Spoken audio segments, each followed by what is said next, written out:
We're with outgoing Councillor Paul Lalli, who is not running again in the upcoming election. Welcome, Paul. Thank you, Denise. Now, you have had more than just one term on council experience. So describe a little bit, first of all, for those who are watching, what your experience on council has been. Well, I first got elected to the District of Squamish Council back in 1996 in a by-election. And back then, the big issue was the municipal airport. And my experience being on as a councillor has been tremendous. I mean, I've learned lots. You give back and you take as much as you put in.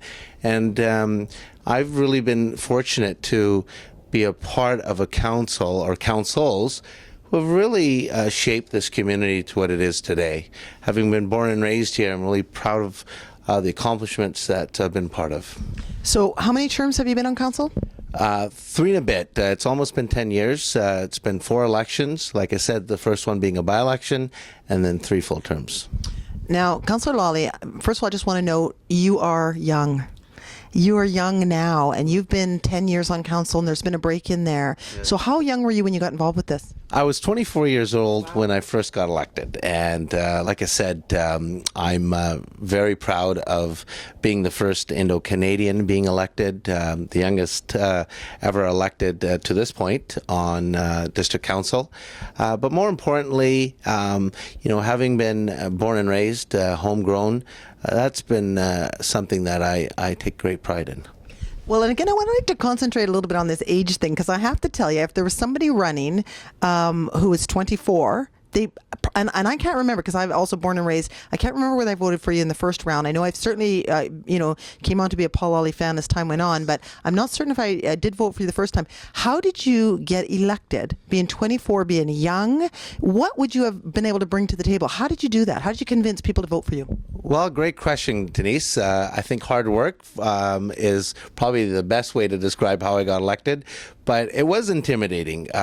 Being young, being new to the scene, political scene in Squamish, it was a challenge. If I recall, I ran against my former principal and Brian Edwards and a former councillor, Lynn Wilbur, and I believe there's 7 candidates. And like I said earlier, the hot topic was the airport. And I just really worked hard. Been involved in politics before that, both at the provincial and federal scene. So I knew how to campaign, but really the key to being a good councillor is to connect with people, to listen, to understand what the needs and concerns of your constituents are, and really try to address them. And I've tried to do that over the 10 years I've been on council.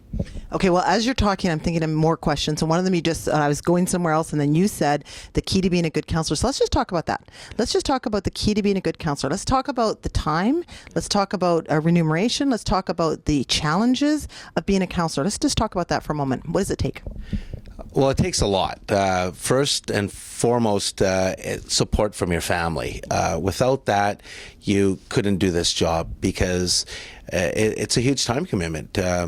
But like I said earlier, it's all what you want to give and all what you want to take out. And for me, having been somebody who has been in Squamish all his life, you gain a network. So, whether you're going to the post office, whether you're going into having dinner with your family, whether it's coaching soccer, your kid's soccer team, people have concerns, people approach you. And I've always looked at that as a compliment when people approach me and want me to look into an issue, because they trust me to look into it and get back to them. And so what does it take to be a good councillor? It takes, like I said, support from the family.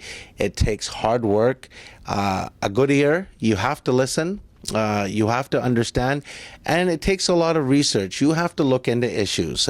There's tons of reading being a counselor, so you got to be prepared for that. In order for you to do a really good job, I would say those are the things that you would need to do. And staff, you have an excellent professional staff that we have at the District of Squamish, working with them, asking them questions. I always tell new councillors the best way to learn is to ask questions. The more you ask, there's never a stupid question. The more questions you ask, the more information you're going to gather, and the better off you're going to be. So how many hours a week? Now, I know not all counselors are created equal, and some spend probably less time, and some spend probably more time. But what do you, in your opinion, what do you think is an appropriate amount of time for a counselor to spend on this job? Well, Squamish is growing, and so the time commitment, it varies. Like I said, for me, just a simple thing, going and checking the mail, sometimes takes work because people approach you on an issue or whatever. But I would say, on average, you're looking at 25 hours a week. But again, it's what you want to put into it as well. If you have concerns on certain issues in the community, whether it's the landfill, whether it's some of the recreation concerns, you can meet with different user groups. You can go talk to them. You can get more information, do some more homework. But on average, I would say 20 to 25 hours a week would probably be a good minimum workload. Are they compensated adequately, in your opinion? Well, this issue is obviously one that we've debated at council the past 3 years, and absolutely, compensation is the last thing you should think of if you want to do this sort of work. It's public service. This is giving back to your community, the community that has given so much to so many people, and so that's the way I look at it. It's philosophical. If one is looking at a paycheck, then I don't think they would represent people well, because that issue is always going to be there. I believe those that want to give back, those that feel they can contribute, should look at it as a public service.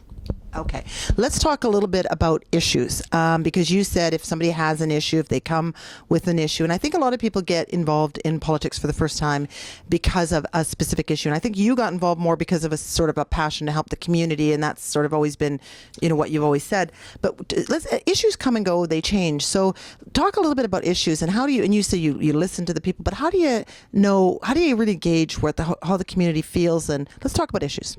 Well, let me tell you a few of the issues that I've been involved in, and excuse me, that I've learned so much. One of the biggest things that I've learned, Denise, is how to deal with people. And I think that attribute is going to help me in my personal life, business, etc., as I move on from this job.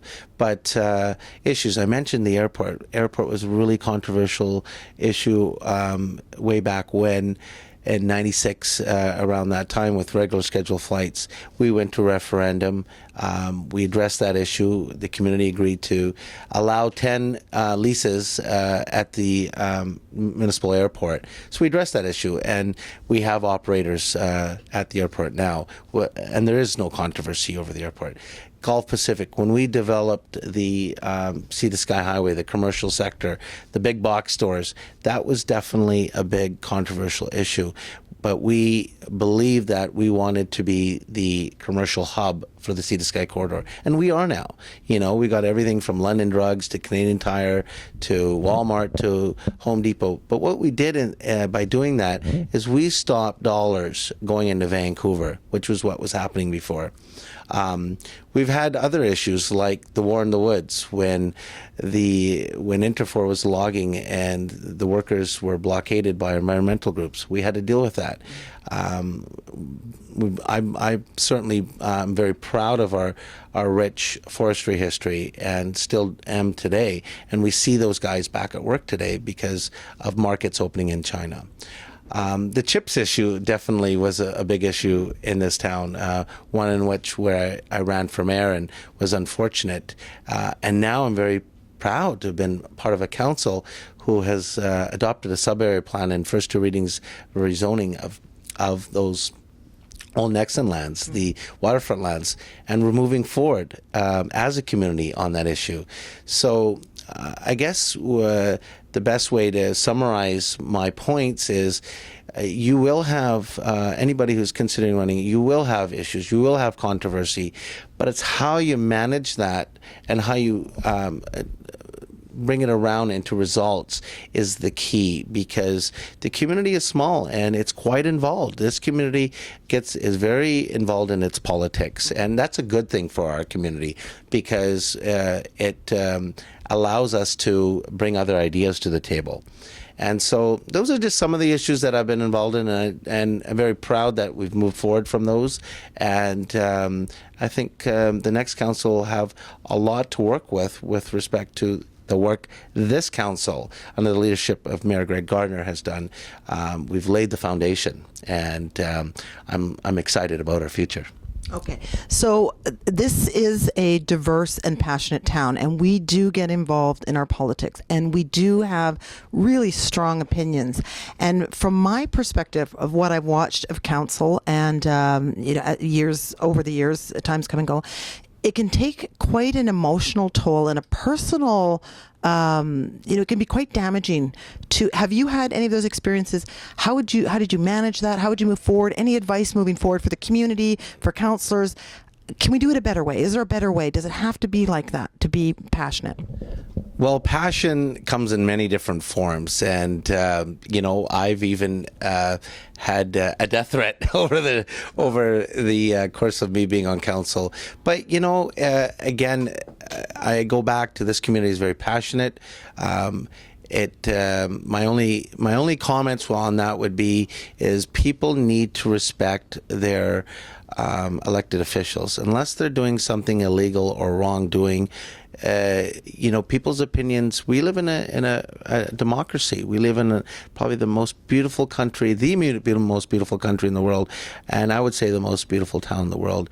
And one of our fundamental principles is freedom of speech and our democratic rights to do that. And not everyone's going to agree on issues. And that's what makes this great country, this great town so beautiful and unique, is we are able to speak our minds. So it's respect. At the end of the day, people need to respect that not everyone's the same, not everyone will have the same opinion, but that's what makes our system so beautiful and unique. Any regrets? None. And that's why I am so proud of, having the opportunity, and I want to take this opportunity and thanking my town, my community, and supporting me over the last 10 years. I look at it as a break. I have young kids. I'm very fortunate to have done what I have done, and people need to realize that if those that get elected, they should really respect and honor that position of being a councillor, because not everyone is given that privilege, and it is a privilege. Mm-hmm. That's very nice. Now, that is very nice, Paul Lalli, and you are a very nice man, and that has been actually my the theme that I've come again. Like I've been here with you the whole entire time, and I can say consistently. Again, I may not always agree with the decisions that come out of Paul Lalli's mouth, but I can agree with the manner and the integrity and the way that you present it. I think your being gone for whatever period from the political scene, but not from our community, will be a bit of a loss, because I think your leadership is been excellent. But any final thoughts? Any final words? Anything you'd like to relay to the community? Anything that you'd like us to know about Paul Lalli, politics, Squamish? This is your opportunity. Well, thank you. Politics is something that is going to be part of me for a long time. I like getting involved, whether it's federal, provincial, or municipal. I believe by getting involved, you have an opportunity to make a difference. And my only thoughts or my suggestions, I say this to my kids, is get involved, make a difference.